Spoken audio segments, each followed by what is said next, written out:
I am here with my friend Erika Lucas, who I am so excited to have join us today. She is someone who I feel like I looked up one day and all of a sudden she has tens of thousands of followers on social media. And I'm really curious to talk with you about that, Erika. What sparked your interest in digital influence? What kind of made the shift for you to get that going? But first, would you share just a little bit about yourself, where you are, and how you spend your day? Yeah. Well, always great talking to you. And I'm so glad that you're doing this because I do think it's so needed because it's often easy to forget that all of us have a little bit of influence, right? Whether I saw a post that you did recently about sometimes people don't post something because they're like, well, I don't have enough, a big enough audience. People are not going to care, but people do care. And it doesn't matter where you start. So I love that you're doing this. Yeah, so for those who don't know me, I'm Erika Lucas. I am the founder and CEO of Stitch Crew, which is an organization that's working to build a more equitable economy through entrepreneurship and also through supporting working women.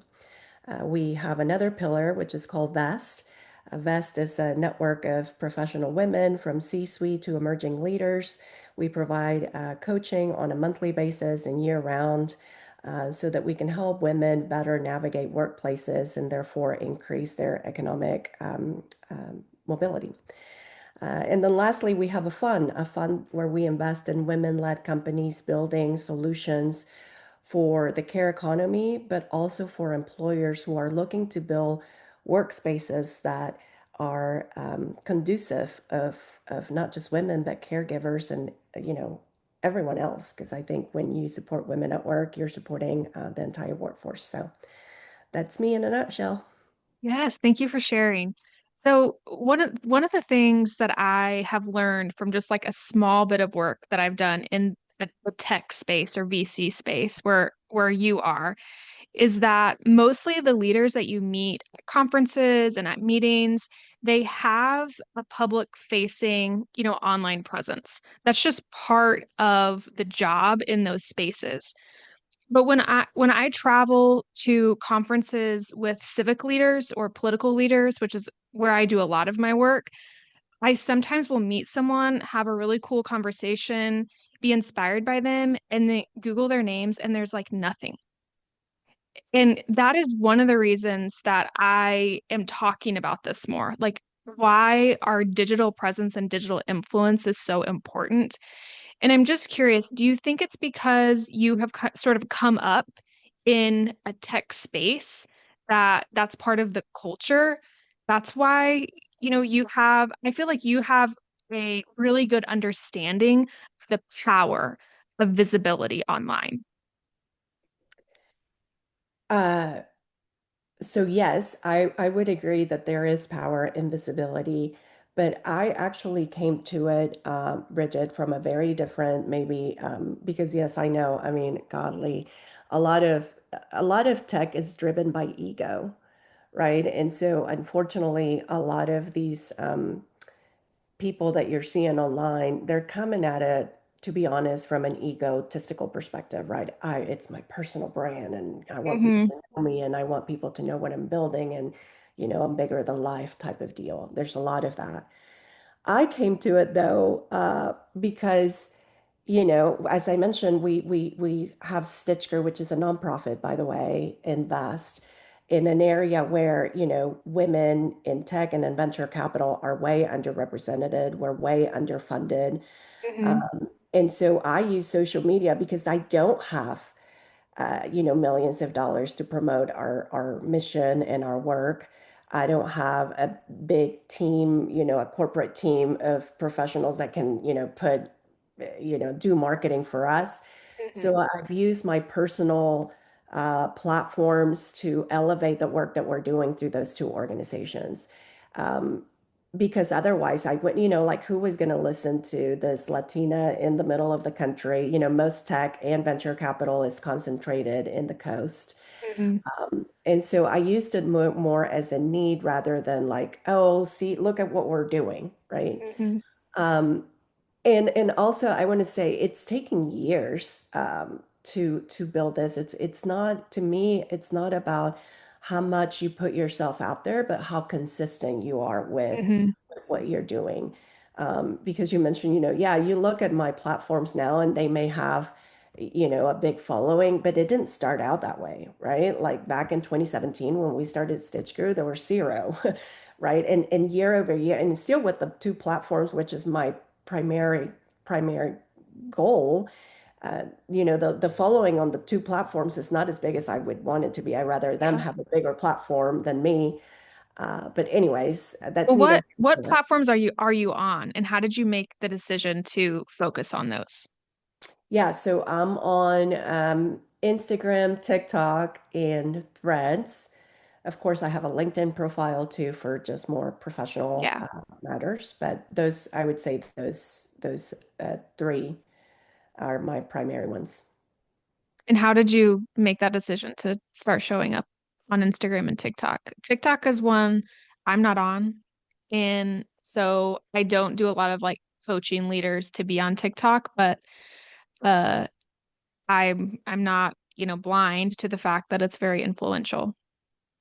Honestly, I did TikTok to learn. So not so much to create content, but it used to be such a fun platform. Hmm. There's so much creativity. I believe in cross-generational learning. And so, I would see a lot of the Gen Zs and younger creators creating amazing content and breaking very complex issues into like bite-sized, Yeah. very simple ways for many people to understand. And Hmm. so I joined the platform literally to scroll and to find, ideas and creators and to learn. Um, and I was very intimidated by it because I am older. I was like, oh my gosh, people are going to think that, who the hell is she? And cringe. My daughters call me Yeah. cringe oftentimes. Um, Anyways, but I started mainly to your point. I started to in the platform to learn, and then I just fell in love with the creators. And, I feel like it was also less scripted and more fun, and you didn't have to be perfect, and the lighting didn't have to be perfect. Yeah. And to where Instagram, it's a little bit more, about it started with the pictures and how The pretty the pictures aesthetic, are it and how to matters. Yeah. exactly. So I just felt like TikTok was more raw. Now the platform has changed significantly since January of this year, I feel, since they've been going through this legal challenges. Hmm. And so I'm not as big of a fan as I used to be, but I'm still on it. Yeah. You mentioned this a little bit when you were talking a few minutes ago about your geography. Like you're located here in the middle of the country with me. And so you lead from a red state, Mhm. but I feel like what social media allows us to do is you're not just leading in the red state. You really have the platform and the opportunity for your voice and your influence to go, internationally. And do you consider that when you're creating content that you have, eyes on you from all over the world? Yeah, yeah, for sure. First of all, with Stitch Crew, even though we're based in Oklahoma, we have provided programs that have supported women and people of color and entrepreneurs of color throughout the country. So it was important to me that we uh, definitely are grateful and proud to be based here, but also we need to serve people regardless of where they are located. So we've always been intentional about that. Um, but more so last year, I started engaging more into policy content creation. And it was very important to give a different perspective to people because it's often, to my friends who are very progressive, they will say things like, "Why don't you just move, Erica?" Or why are people voting against their own rights? And so they lack a lot of context, right, into what is really happening in the middle of the country and in the South. And then to my friends that are very conservative, they need to hear a counter to a lot of the things because a lot of what we learn, I feel like both in business and in politics, is based on who we know and what we Hmm. surround ourselves by and, Hmm. and the stories that we've been told. And so oftentimes we need to de-learn to let new information in.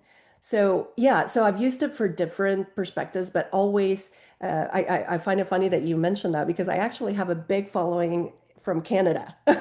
Cool. Because because I recently, when we're talking about tariffs and how tariffs impact people and how they impact Yeah. the economy, I did a video that went viral about, being in a red state that's a manufacturing state. We import Hmm. and export a lot. And I talked about how tariffs work because I used to actually also lead the state's trade and foreign direct investment Yeah, that's right. yeah. And so I, understood the economics of tariffs and I made a video and because I was talking about how important Canada and Mexico are to our trade relationships here in the state, I got a lot of followers from Canada and saying, yes, yes. Anyways, and then they kept at it, right? Like they still follow, Cool. comment, and then I love that they always comment and then put the Canadian flag and Yeah. So you mentioned, pretty recently you started sharing a little bit more about policy and politics. From the outside looking in, I will say I think that decision took a lot of courage because I know the political climate here in Oklahoma, and I know, like you said, how kind of closed-minded some of the more conservative, especially circles in business, can be. And what was your, pro con list when you decided to jump in? Or were you even that thoughtful about it? Did you just feel moved and compelled to start using your voice? I feel like I've always, being a person of color in the middle of the country who's leading an organization that's supporting women and people of color, I don't think I have the luxury of saying or staying apolitical, right? Or saying I Hmm. can't go there because it's one thing to provide grants to entrepreneurs and to women and to support women and stuff. But if we don't change the very nature of the systems that keep people in compounding inequality, then it doesn't matter how much money we throw at the problem. And so I feel like I've always been involved in policy in some way, but not publicly. I Hmm. think what changed for me is like we are in a time in our country where I really do feel, and I'm not a conspiracy theorist. I don't I don't like to scare people, particularly Yeah. in my community, in the immigrant community, Latino community. But I do think that we are at a point in our country where our democracy, it's on the table. And I do feel like this new administration, to me, feels like it's defying everything that we know to be true from our constitutions, from what our founding fathers foresaw this country to be. In my community, the people that we're serving are hurting, right? Immigrants, women, just across the board. And so I don't think I have the luxury, but I began creating more content last year because I think we're at a point where if I have worked so hard to build this platform and I don't use it when it actually matters, then what's the point of having a platform at Yeah. all? Yeah. So, and we had like a very brief conversation about this at a coffee shop a few weeks ago. I think, no, I know if you remember, but we ran into each other and we were talking a little bit about in lots of different industries, there's so many gatekeepers, especially for female leaders. Like it's hard to break through to a C-suite level or to even be seen as a trusted authority within your industry if you don't know the right people, if you don't look a certain way. And I think what social media does is remove the gates. Mhm. It Yeah. it gives you a platform that is in your own control. You know, let's put aside how nobody knows how the algorithms work for a second. But for the most part, it's in your own sphere of power, what you create and what you say and who you connect with. So I'm just curious in your role like leading women and talking with women about their own, power and how to make the most of their careers. Like, is this coming up? Like, are people talking about online presence? I mean, what would you say to a woman who might be hesitant to step in a really kind of aggressive way? Yeah. I would say don't do it in an aggressive way. I would say go back to the basics because this conversation, to your point, is happening. And for different reasons. Some women are experiencing career transitions, and so they're trying to figure out how to better use LinkedIn to network Hmm. and to put themselves out there. But I always go back to the basics of like what is the main goal, right? Because not everybody needs to be on social media. Right. But you said a few points that I do want to emphasize. You're absolutely right in that, I have a love-hate relationship with social media because in one way, from the tech, and I've been in tech for a long time, so I know a lot of the people that are building the technology, the algorithms, and I also know the damage that social media has created, particularly with mental health, particularly with younger women and our younger generation. Hmm. And so I know the negative sides effects of social media. On the opposite side, I acknowledge what you just said too, that it's given a voice to a lot of marginalized communities that before didn't have it, right? We're seeing this on the media, right? In mainstream media. A lot of the stories that they used to not report on because they didn't deem appropriate, whatever, for whatever reason, Hmm. they're now being told by creators on social media and they're being amplified. This is particularly true with immigration, right? What's happening with ICE and mask agents and paramilitaries and all of that.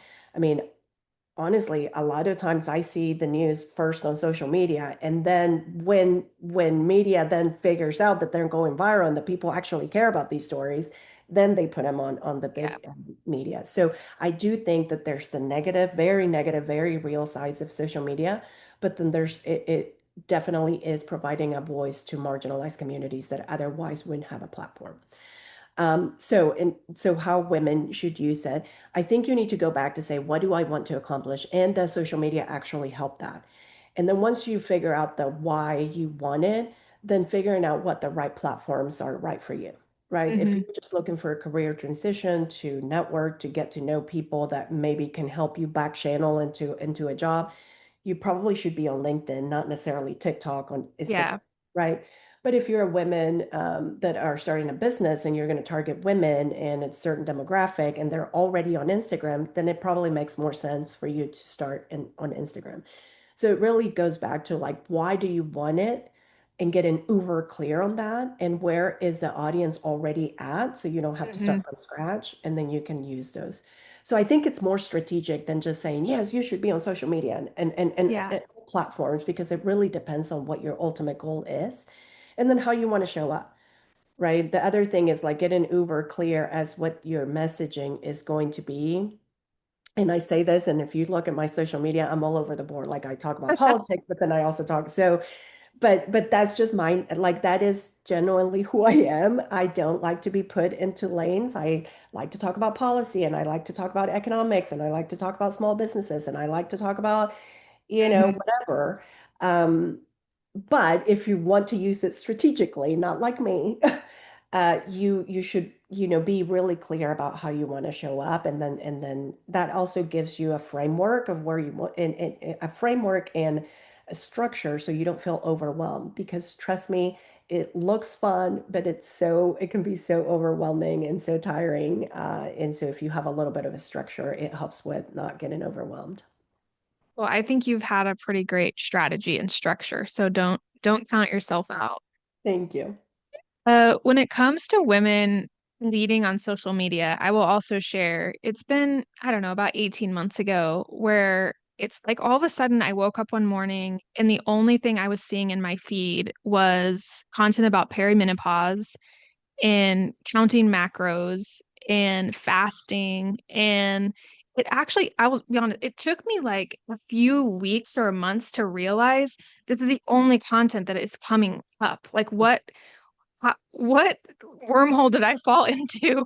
And how do I get out of this? Because it really was affecting my mental health. It was making me really paranoid about what I was eating for the first time really in my life. I've never been someone who has thought a lot about, calories in, calories out.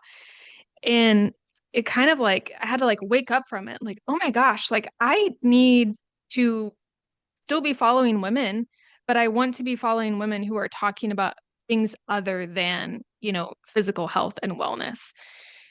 which was another reason why I have been talking about this more because I want to see on my feeds women who are in the prime of their careers who are doing really courageous, cool stuff. Um, so I would just encourage you to tell your friends and members of VEST to like get out there. And like you said, you don't need to do it um willy-nilly without a strategy. But please, like, share your ideas, like, share what you are doing in your career, share how you got there and where you're going. Yeah. Uh, Oh yeah. No, well, first of all, we don't have enough time, but there is a whole reason why you are seeing that inundation of content to you. And I think that's the negative side of social media, right? And how the mhm, algorithm work, which takes advantage of any data that you have out there, any purchases that you have, and then it feeds you with yes. influencers. And especially in the health and wellness space, there's a lot of, I don't want to say predatory because some mean well, but there is a lot of self-acclaim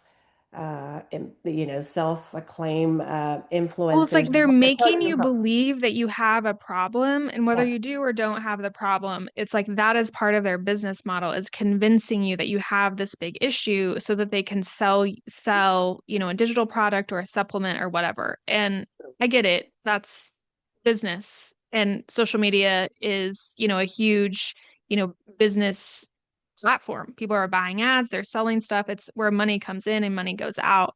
So I do think you have to be aware when you're on the yeah. platforms that you are being sold to. Mhm. And you also need to be aware that you have power to change what's in your feed. Yeah. Yeah. So, I mean, that's, again, we don't have time to go into the depths, but that is a very real conversation that I do think we should be having, and particularly when it comes to women's health. We should be looking for, scientific, feedback and from people that have done it. But Hmm. anyways, on the other hand, you asked, what is the message to women? And I would say, yes. I mean, uh, what happened in last year's election was heavily influenced by toxic male influencers, that started with health advice. And then all of a Hmm. sudden they were telling our male peers how to vote as Yeah. well. Like, what?